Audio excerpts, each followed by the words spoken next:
Hi. Hola. Hi, hier ist Mr. Döse. This is Michael Bradley. Hey, I'm Memphis. Hey. Hola. Hello. I'm here with soccer.com. Soccer.com. Chequered.com. And I'm talking with my friends soccer.com. See you soon. Hey guys, Josh from soccerreviewsforyou.com, bringing you my review plus on-feet video of the Adidas Ace 17.1 Primeknit in the new checkered black pack colorway. Now this of course is the latest colorway of the Ace 17.1 Primeknit, featuring this almost faux carbon fiber look to the upper. Of course, in today's video, we're gonna go over all of the details in regards to tech specs and overall performance. So if you're interested in learning more about this particular shoe, stick around, watch the entire video, and we'll try to cover all of the details, and I'll share my opinions along the way as well. If you're interested in a pair of these for yourself, I'll leave a little pop-up on screen as well as a link down below in the description, the very first one. That'll take you to the review page on my website where you'll find buy it now links with exclusive SR4U coupon codes where you'll be able to pick these up below their normal $200 retail price. Now included with the shoes in the box as an extra is a string bag, so pretty standard stuff. You don't get the extra insoles or shoehorn though, like you'll get with the Pure Control, so please keep that in mind.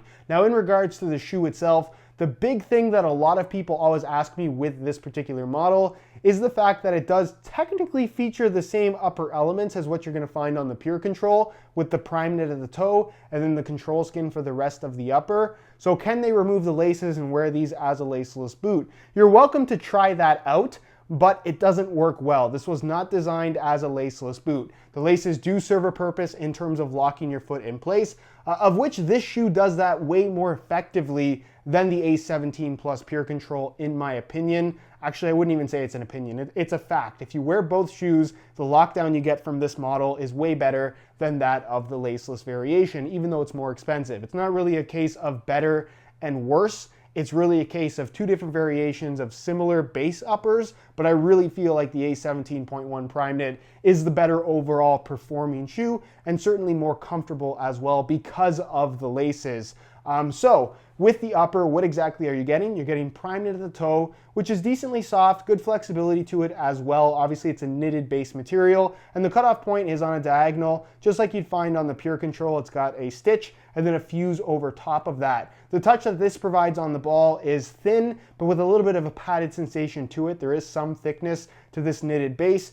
So that's kind of what you can expect there at the front of the shoe. And then the rest is this control skin material, which I would say is actually a little bit thinner than what you'll find at the toe. It's an elasticated textile material with obviously your polyurethane top layer over top. That does eliminate a lot of the stretchiness that you will find in the exposed areas, mainly at the collar as well as across the top of the foot. It's segmented pretty much exactly like the Pure Control, but of course they incorporate a lacing system. Other noticeable different things in comparison to the Pure Control is the fact that the Adidas stripes are simply cosmetic here, not actually a structure element to the sidewall of the upper, just because it isn't necessary because of the lacing system. You still have pretty much the same internal synthetic leather liner, but not the internal tech fit enclosure system. This is pretty much just a straight up one-piece upper, which is not a bad thing at all. Something that is noticeably absent though on this particular colorway, unlike the Red Limit ones, is the fact that this does not have non-stop grip on the surface, those little dots, Adidas's wet control element. I believe it's down to this specific colorway in general and having this checkered pattern on the surface. Does that make a big difference in regards to feel and overall performance? In my opinion, no, it doesn't. I don't really view non-stop grip as a major performance feature in any way at all. If you desperately must have it, probably don't buy this colorway. But if you don't mind not having it, which I really don't think, again, it should be a major priority for you, go with the colorway if you like how this one looks. As far as the lacing system is concerned, it's actually a pretty cool way of doing it. They have a dual lace hole system for the bottom three lacing positions, which works extremely well and eliminates a lot of extra bulk across the midfoot area. And then of course you have these lace loops for the top two lace holes, and basically they're just placeholders. They're little nylon loops, are made from a flat nylon material, and they're simply there for a loop. They don't actually flow as kind of an entire band through to the base of the sole. It's just there as a placeholder for the laces, but when you do pull the laces tight, it really does an effective job of keeping your heel locked down, keeping your midfoot locked down, and just keeping everything held in place on the inside of the shoe, as it should be in a high-end product, and really any soccer shoe for that matter. So in that regard, the lockdown aspect and even responsiveness because of the laces, this is a much better performance model in comparison to that 17 Plus Pure Control. The heel area, obviously it does have a mid-cut design. This is their prime cut collar, where the extension pieces are this little elasticated textile material like I talked about. Really no structure to it. The opening is quite large, so it's not necessarily going to wrap your ankle all that tightly depending on the size of your ankle. And then you do have the little pull tab on the back as well, mainly there just to help you get the shoes on a little bit more easily. You do have some of the structure at the back as well, although it definitely doesn't feel as stiff as what you're going to find on the Pure Control, just because again, you're getting proper lockdown from the laces. They don't have to add stiffness to the back in order to keep your heel in place. As far as the actual sprint frame and stud pattern is concerned, it's a very similar layout to what you're going to find from the Pure Control, but without the boost foam. So because you don't have boost foam visible on the outside, it means you don't have boost foam on the inside as well. Speaking of the inside, you get a nice synthetic suede liner. It's actually a very similar liner to that of the Pure Control. Good amount of padding in there. The insole is fully removable. I'll take that out so you guys can get a look at it. Pretty straightforward. It's the standard Adidas Comfort insole, synthetic suede liner on top, some perforations throughout, and just a single layer of this black foam. Nothing too crazy, but it does get the job done.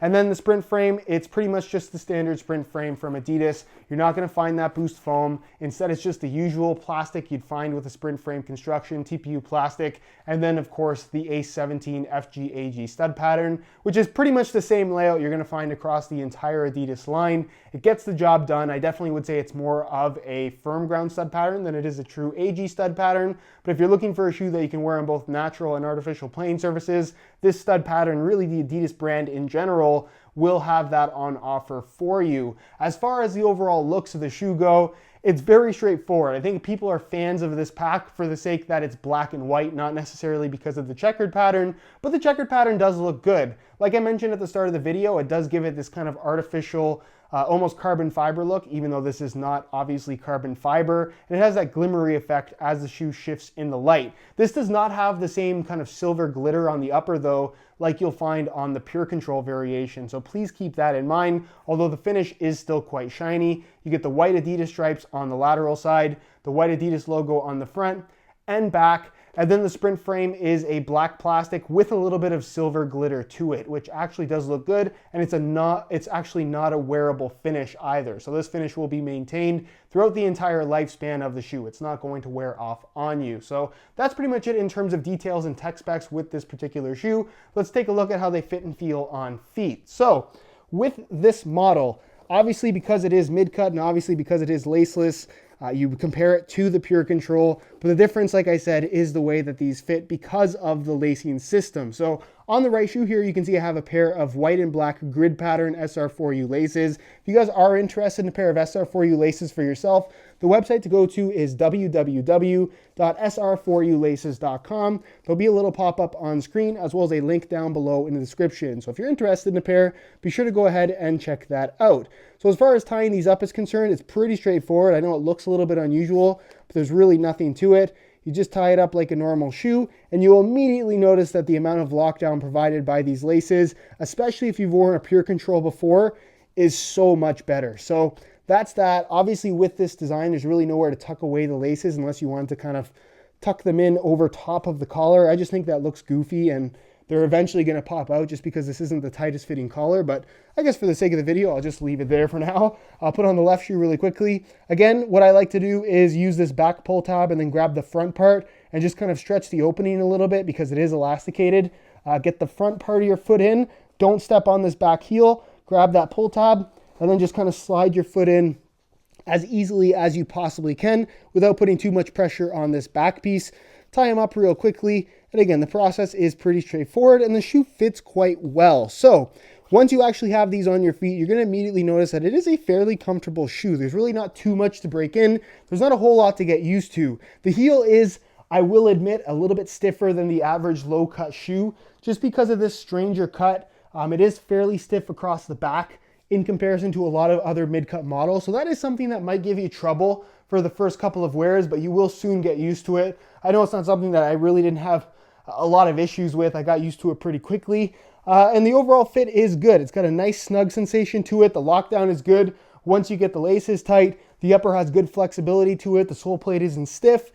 It feels like a high-end shoe, and that is really, really good. I guess in comparison to the previous model, the 16.1 Primeknit, this feels a little bit firmer as far as the upper is concerned, and just better structured throughout the entire thing. The 16.1 Primeknit had a lot of, I guess, softness and sock-like sensation in the forefoot, whereas the midfoot felt really, really stiff. This has more of an even sensation in regards to the rigidity and softness of the upper throughout the entire foot, which I actually think is a nice improvement. It feels more consistent, which is definitely a good thing. As far as width is concerned, it has a tighter fit, but definitely does not feel narrow in any way at all. If you have really, really wide feet, maybe not the best option. They're not going to stretch very much, but I think for most people, you shouldn't have too many issues fitting into these shoes comfortably. And as far as sizing is concerned, I'm wearing my usual size 9 US here, and the fit and the length is absolutely perfect. So if you are looking to order a pair of these for yourself, I would strongly recommend going true to size in order to achieve the best possible fit.